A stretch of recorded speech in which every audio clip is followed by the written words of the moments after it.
Our lives are a string of insights, flashes of inspiration that can be the catalyst for new ideas. However, our pace of life these days means we tend to miss some of them completely. I'm Dave Hill, and I'm the host of the Simple Reflections podcast, a fortnightly series of interviews with people from all walks of life. Our conversations are an invitation to reflect on some of the simple insights my guests have had that have gone on to have a profound impact on their lives. So grab a cuppa and a biscuit, join us, slow down for a little while and see what shows up for you.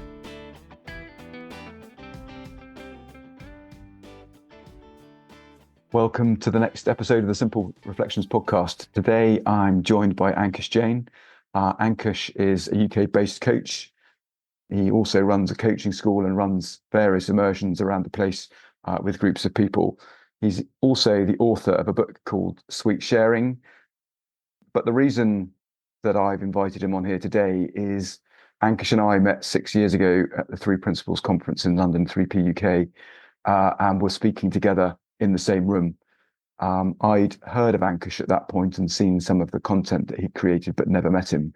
And I was really taken by his drive and energy and enthusiasm for wanting to change things for people and help them see things differently.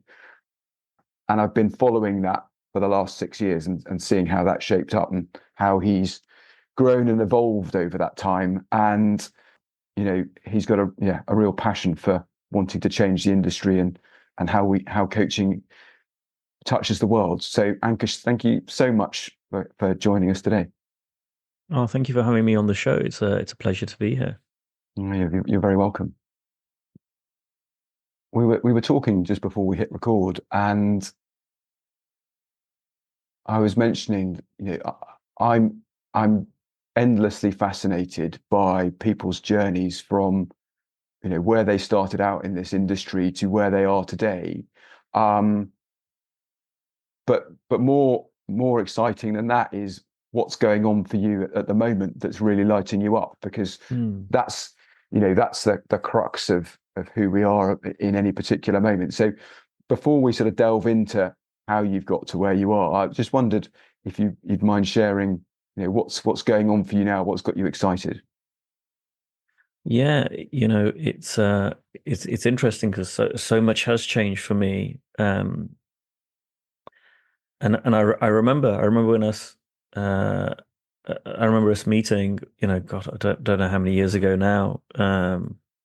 It's got to be 2019 or earlier, I think. It was about 6 years ago. Even at that point, that was, an incredible journey to get to that place. And then since then, so much has changed. But right now, I feel like I'm on my kind of second wind or almost second career within a career. Mm-hmm. So I started coaching 12 years ago, and in the first 10 years of my coaching, I kind of accomplished everything pretty much that I wanted to accomplish. I was very happy with how that went, and but both in terms of the clients I was coaching, the work that I was doing, the impact I was making, the income I was making was everything that I wanted.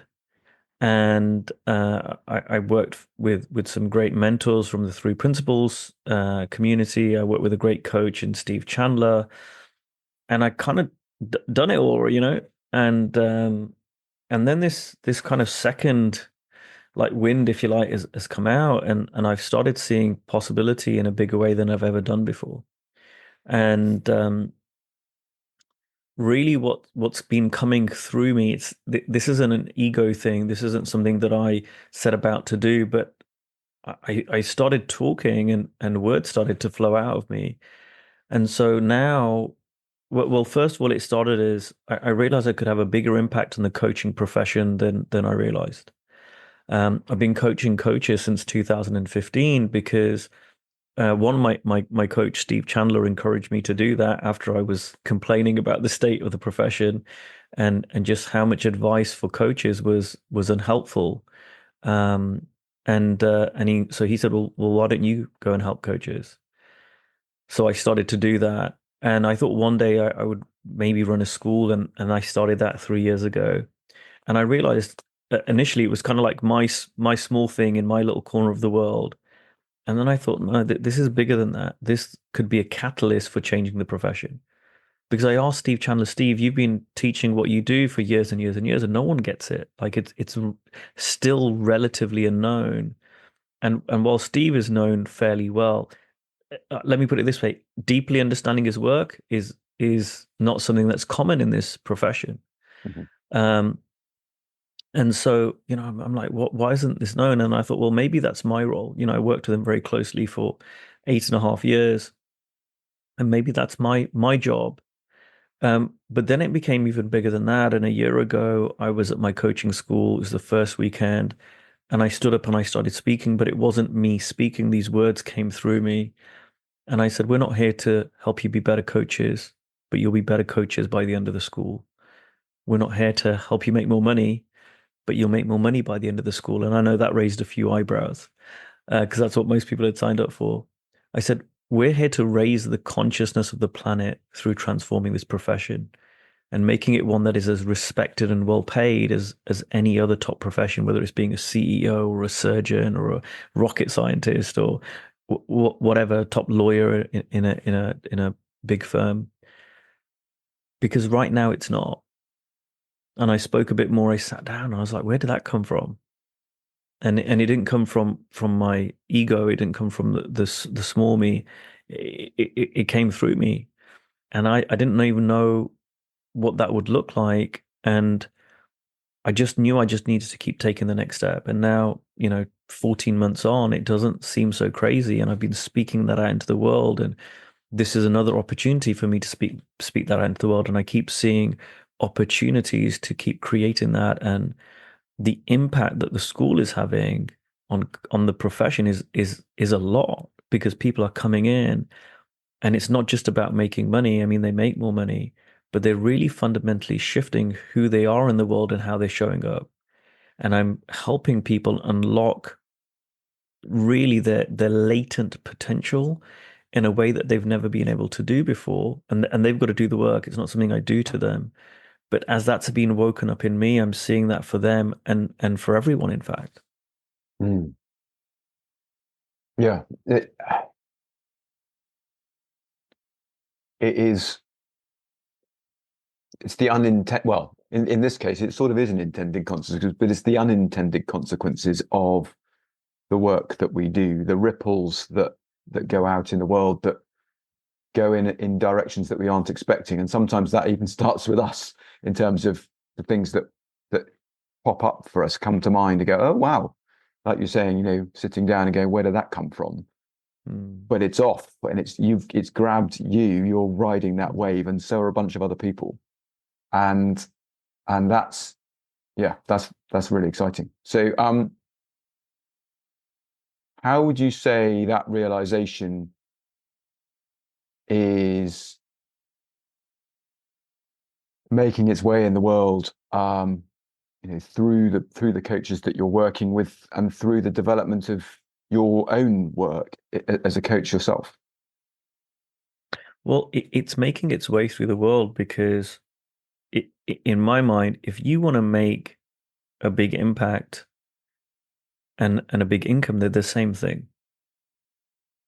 So, and this is actually true for a lot of professions, but it's especially true for coaching, where if a coach, like, funnily enough, the weekend where you and I first met, I was having a conversation with Dr. Mark Howard, and for those who know the three principles world, so David, I, and another lady were doing a breakout session, and it wasn't a big breakout. There weren't a lot of No, people in the room, but the people who were in the room were they quite were punchy. people. They They were were quite punchy, punchy. right? Like we had Mark Howard, Dr. Mark Howard. We had Kathy Casey. We had uh, Mara Gleason was Mara there. Gleason. We had Um, Maureen York, who was a client of mine, and then we had this lady who I didn't know who she was, the, and I only found out afterwards she was Sydney Banks's wife. yeah. So I was like, wow, that was an audience for sure. Hmm. And I don't know if it was just before or just after our session. I'd gone into the room, that the breakout room, And Mark was kind of just sitting there quietly. It was the hubbub of a break or a lunch or something. And we just started talking. And I said, Mark, you and I are not interested in making £1 million or $1 million a year. I mean, that doesn't really drive us. And he went, no. And I said, but what if we were? Imagine that was our goal to make like a lot of money. The best way to do it and the most sustainable way to do it wouldn't be through dropping our principles or our ethics or, you know, anything like that. We would have to be more of service. We'd have to make more impact. We'd have to help people in a bigger way. And we just started talking, and Mark suddenly goes, "Oh my God, we'd have to see the principles deeper." And I went, "Yeah, that's it. That's exactly it." And we went and created an online course for coaches. I mean, it's an entire program for coaches that people can buy online. And I don't like market the hell out of it, or it's not a big money maker for either of us. But it was really for us to show people, hey, this thing around building your coaching practice and making income is not separate from the inner world. They're both equally important. And the way we created the course was Mark would talk about the principles, and let's just call it the inner world. Mm-hmm. And I would say, well, this is how that applies to, business development, let's call it. And then I would take a topic which is more around business and enrollment and business development. And then Mark would go, oh yeah, this is how this applies to the inner world and the principles. And we didn't plan it that way, but that's how it evolved, and it was a great program. And so I see this now with my school in an even bigger way, that I have coaches who come in and they go, I want to create this. And I'm like, that's easy, right? Like that's done. If we wake you up to who you really are and what's really possible and the value that you have and the impact you can make in the world, well, and really go for it, then you'll make all the money and more than you think you can make. It's just a side effect, and it's actually happening. It's like it's being reflected back in the numbers. And I was talking to a coach yesterday, and I said to him, what's your biggest challenge? And he said basically, to let's simplify and just say I want to make a bit more income, in this profession. I've done all right, but it's really not the level where I want it to be. And I said, all right, well, what do you think the problem is? Tell me what you think the challenge is. And he starts telling me, oh, I'm not doing enough of this and I'm not doing enough of that. And he had all these like surface level things of like how to's. And I just need to this. And I said, so is that really the issue? Is that really the issue? And he kind of pauses and reflects on it. And he kind of like, well, what do you think the issue is? And I said, the real issue isn't about the how to's, because you know all the how to's, right? And if you need a how to, it's like pretty easy to go and get a how to from someone. And how to's are great. There's nothing wrong with them. We have some great how to's in the school. But I said, what's really the issue is when you're operating, and let's just call it from a higher level of consciousness, and don't get hung up on the words, people, right? But let's just say when you operate from a higher level of consciousness, when you're in flow, when you're connected to the divine, okay, everything's easy. Right. And if you don't like the word divine, like if you're just in the flow state, people like saying that, or when you don't have a lot on your mind, let's call it, these are all pointing in the same direction. Mm-hmm. Everything's easy. You get stuff done. You get stuff done that, other people would find challenging and difficult. And when you're in a lower level of consciousness, and let's just call that, if you don't like those words, let's just say when you're really in your head, when you're overthinking, when you're in a bad mood, I mean, it doesn't matter about the actual definition. Just people know what I'm talking about. Mm-hmm. Everything's a lot harder. So I said, your issue is not the how-tos. It's not the, as Steve Chandler calls it, it's not the horizontal line. It's the vertical line, right? So you imagine a graph with a vertical and horizontal. The horizontal line is like just doing. It's the next thing. Mm-hmm. And the vertical line is our level of consciousness, our level of awareness, our alignment with who we really are. And as that goes up, then all the how-tos become a lot easier. And I said, your challenge is, and this is kind of, and I'm making this up, so don't hear this as this is a fact. He's saying this is true, but it seems to be kind of true. So use it Hmm. for every metaphor can break down if you take it to the nth degree. But what I say is people have a kind of default level of consciousness that they revert to. Yeah, moment to moment, you go up, you go down, but there's kind of like a default level. And I'm like, if we can raise that default level, like even 10%, the impact that it's going to have on your outer world, and that, by the way, includes your income, it includes your relationship with your spouse, it includes you as a parent, it includes just your general sense of well-being. I go, all that becomes easier. So that's kind of what I'm really doing with people is helping them shift that as best as I can. And as they're doing it, like the external world results are just phenomenally good, way more than what I was doing a few years ago, which was still good, but it was more focused on the how-to piece. Mm. And I'm guessing from those attending the school, one, it's potentially a bit of a surprise in terms of what it was they thought they were going to be getting, and secondly, um, sort of eye-opening. Oh wow, here we go. This is going to be an exciting journey, um, but potentially unsettling as well for It, some. it, it can be. What's interesting for me, David, is so this is the third iteration of the school right now that I'm running at the time of recording. And the first school was off the charts good. I mean, it was really good. And then the second school made the first school look like kindergarten. I mean, there was such a big jump between the first school and the second. I mean, unbelievably. And I said, anyone that attended the first school has no idea what the second school is like. They think they do, because logistically it looks very similar, but Hmm. it was totally different. Because I was, coming from this place of raising the consciousness of the planet. Um, and then this third school, it's happened again. And what I've seen is it can be unsettling for people. Um, but like Steve Hardison says to me, he goes, if people stay with me for the entire ride, it's like imagine you're on a train ride. He goes, we'll get to the destination. It's great. If you jump off the train halfway through, right, it ain't going to be a good ride. Imagine jumping on a train. Let's just say you're going from London to Birmingham and you're like, I don't like this. And you jump off the train. I mean, they don't let you open the doors, but imagine you just jump off the train halfway.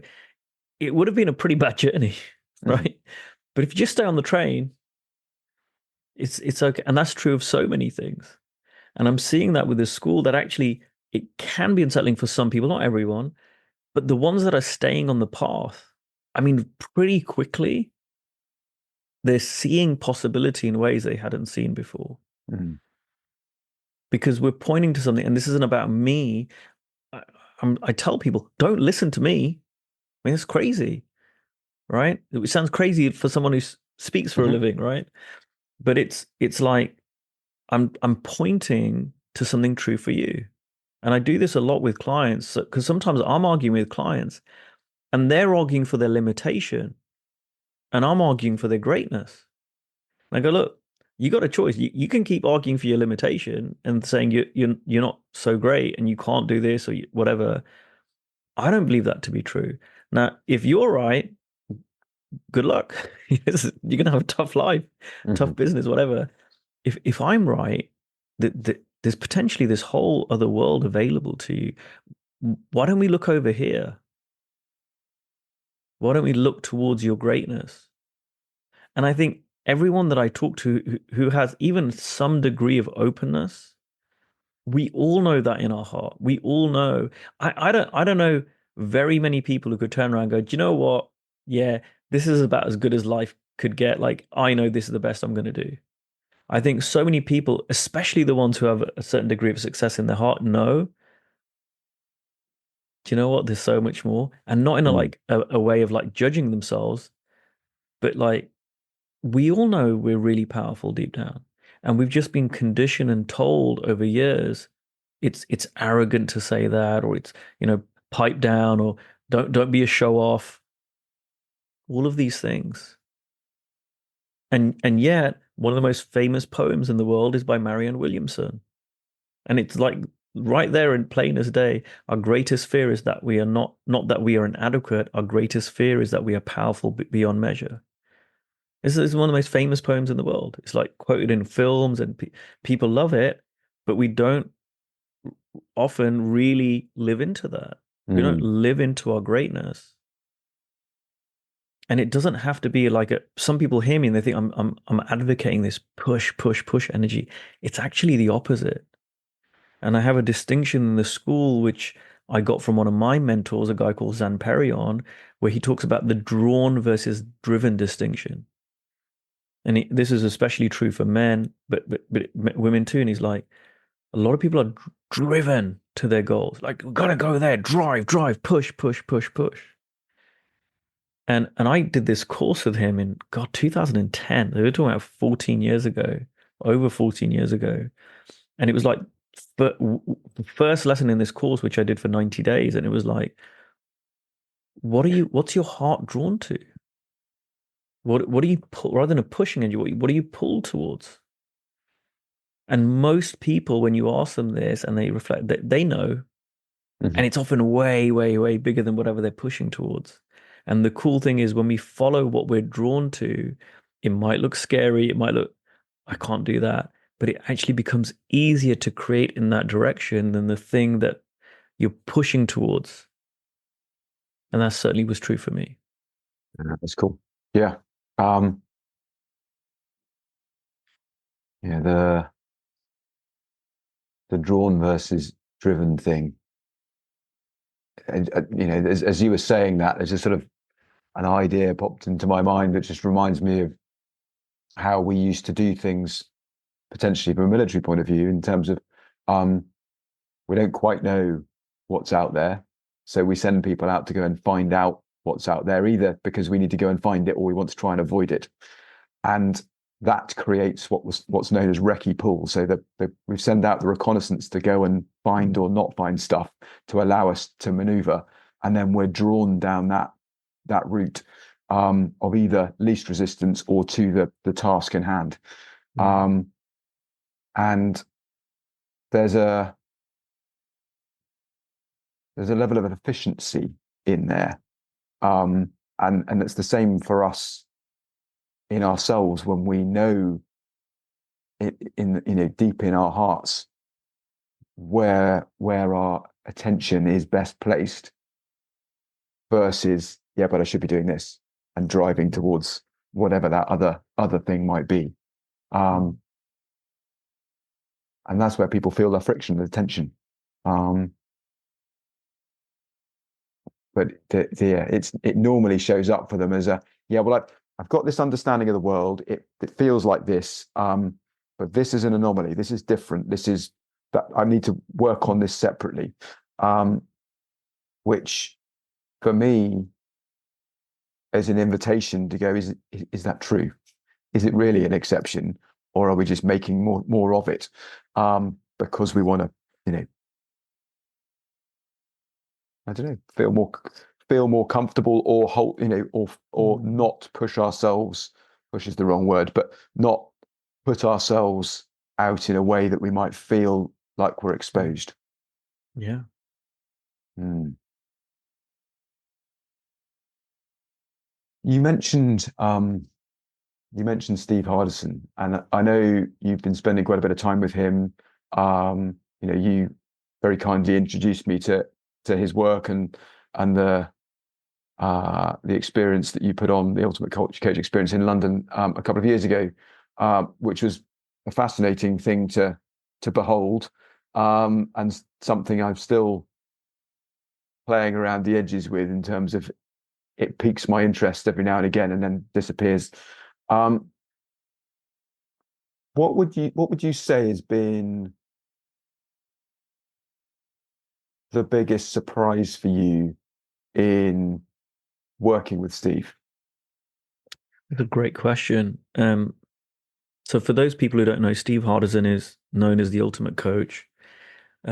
He works with people in person only. So, and he lives in Phoenix, Arizona. I live in the UK. So it's a big investment of time, energy, money, life force to go and work with him. I fly over to Phoenix 5 or 6 times a year to work with him, and I have 4 sessions a time when I'm over there. Something that he's never done, as far as I'm aware, for anyone else before or since. Um, and that's a big deal for me. My son's 5 years old. I've been working with Steve for coming up to 3 years now. And so I'm away from my son for like 50, 60 days a year on top of all my other traveling and everything else I do because I work with Steve. So I'm really, really well aware of that. That's like in any, it's the biggest investment ever. And it's $200,000 a year to work with Steve, right? So when you take in the cost of the flights, the accommodation, the car hire, the food, everything when I'm there, it's like over £200,000 a year. And if you told me a few years ago, like you'd work with Steve, I was like, yeah, maybe in a decade, like maybe one day in the long into the future when I'm a multi-billionaire or something. But what happened was, and I was working with Steve Chandler. Steve Chandler is an amazing coach. He's retiring imminently in the next few weeks. Um, and I think he just turned 80, and he was my coach for 8.5 years. And I love that man. And he really is one of the best coaches in the world. I mean, I wouldn't be where I am now if it wasn't for Steve Chandler. And I cannot speak highly enough of that guy. And so much of my school is drawn from what I learned from Steve Chandler. Um, and Steve would coach me about my professional self-esteem. Again, this thing of playing smaller. He goes, that you don't have an appropriate level of professional self-esteem. He goes, you're playing smaller than is appropriate for who you are and what you're creating in the world. And we worked on that for years. And then I had one session with Hardison, and literally it went overnight, click. Mm-hmm. And I was like, wow, we covered more in this one session than I did with one of the best coaches in the world. So this isn't knocking Chandler down at all. I love Chandler. He's amazing. And it was just like, oh my God, that's how good this guy is. Because Steve was telling me he was retiring, Chandler was telling me he was retiring, and I started looking around at other coaches, and I didn't find anyone who was as good as him, right? Which is why I thought, well, let me check out this Steve Hardison guy. And I was amazed. I thought, there's no way he can be like that good, because the fee difference was massive. Mm-hmm. God, can he really be worth that? Let's just see. And that one session changed everything. And then so I was like, well, maybe give it another year or so, and then I might come back. And I was like, I need to do this. This is just incredibly transformative, and it made a massive impact on my income. So I hired him for 5 sessions. Again, I was going to split them out. I ended up doing them all in 2022. And I created something that's called my document. And I was really skeptical. I mean, I was a die-hard 3 principles guy. And I don't know, but I was like, I'm being drawn to this guy for some reason. So, all right, let me just follow this. Let me follow my wisdom. It's always steered me right in the past. And let me just do, if I'm going to do it, let me do it properly. And so I created this document with him, and it was the deepest change work I've ever done. He identified all the really, really like horrible, self-limiting ideas and thoughts and beliefs I was still holding about myself, even after so long with working with the principles. And we healed them. We totally healed them, and we created a new way of being. And I was amazed at the gap between where I was. And by the way, at this stage, I'm 20 years deep into personal development, Mm-hmm. and I've had a bunch of coaches work with some of the best people in the world: Steve Chandler, Zan Perrion, Johnny Epstein. Like so many different people that I'd worked with over the years. Jamie Smart, Keith Blevins, like you name it, Elsie Spill. I worked with a bunch of people who were all really, really, really helpful. So I wasn't new to coaching or new to personal development. And then through that, like I just was able to access a completely different part of myself in a consistent way. And I saw the gap between who I was and then who I could be. And I've been stepping into that for 2.5 years. So I'm certainly not perfect. And I'm a way better husband by 1,000% or something, right, than I was before. And I wasn't bad, but it's just a totally different level. I'm a much more loving, present, um, encouraging father than I was before. Like just even the way that I speak to my son. I even spoke to him yesterday, and I was telling him about, the language he uses about himself, and how and I kind of knew this years ago, but like we hypnotize ourselves with our words. And I've never done hypnosis training or NLP. I don't know anything about that formally. But I'm like, if we keep telling our stuff over and over again, like we've stopped believing it. It's just really obvious. And yet I would tell my son, oh, you're being naughty. And I wasn't realizing I was doing the same. I don't do that anymore. I've shifted completely how I talk to him and how I engage with him. And he's a really, really happy, well-adjusted boy. I mean, he started a new school a few months ago, and he just settled in really well. And some of that's down to him. A lot of it's down to my wife, who's amazing. But I think I've also had an impact in how I've shifted as a father. And then I look at it with my clients. I can now have a client who I used to have a belief, and a lot of coaches have this, no matter how good they are, no matter all the results they have, they still doubt themselves deep down. They're like, oh, maybe I'm not really that good, or maybe I'll get found out. And so when I was coming from that place, sometimes it would be hard to hear some criticism or feedback. And now it's great. Now it's a bit totally, because I don't have that anymore. Now, when anyone gives me some feedback or criticism, I can really look at it from a neutral perspective and say, all right, what do I need to learn from here? All right, let me change that. Uh, that bit I don't need to do anything with. That's their own thing that's going on, and I just get to learn and grow and learn and grow. And it's the same with my wife. It's the same with life. I just get to learn so much better because I'm not putting all this interpretation on what's happening in the world. Mm. Yeah, seeing the capacity to be able to look at what's presented in as neutral a way as we possibly can, and realize that we'll never be, that'll never be without our own opinion. But just knowing that has a sort of guiding awareness, I suppose, that sort of just allows us to navigate a little bit more comfortably. And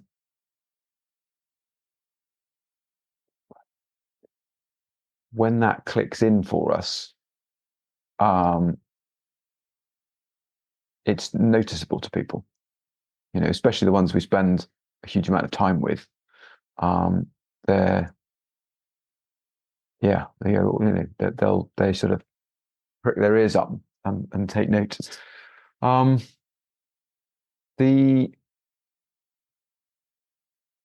You've got raising the consciousness of the world is fairly enormous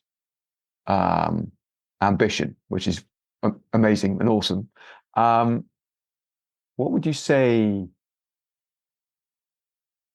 What would you say is round the corner for you on that front? What do you see as the next step?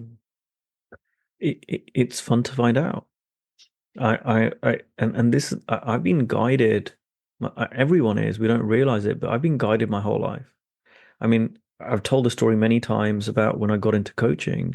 I spent 2 years trying to figure out what to do with my life, and coaching was never on the long list, never mind the short list.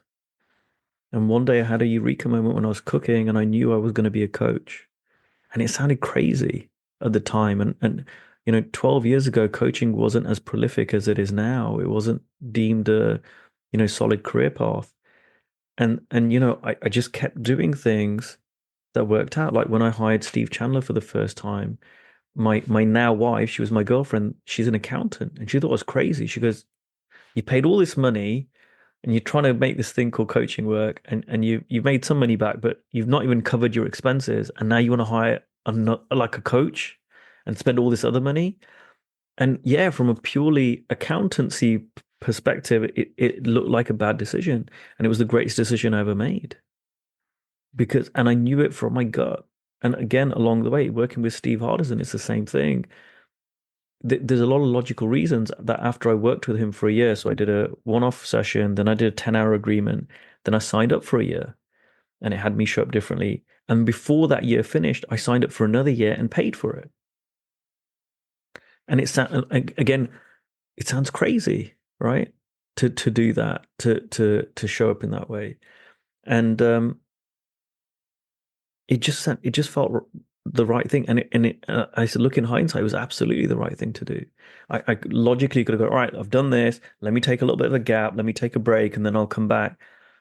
That wouldn't have been a good thing to do. Mm-hmm. Yeah. Again, it comes back to that whole business of what are we drawn to, and sometimes on the surface it does not look logical.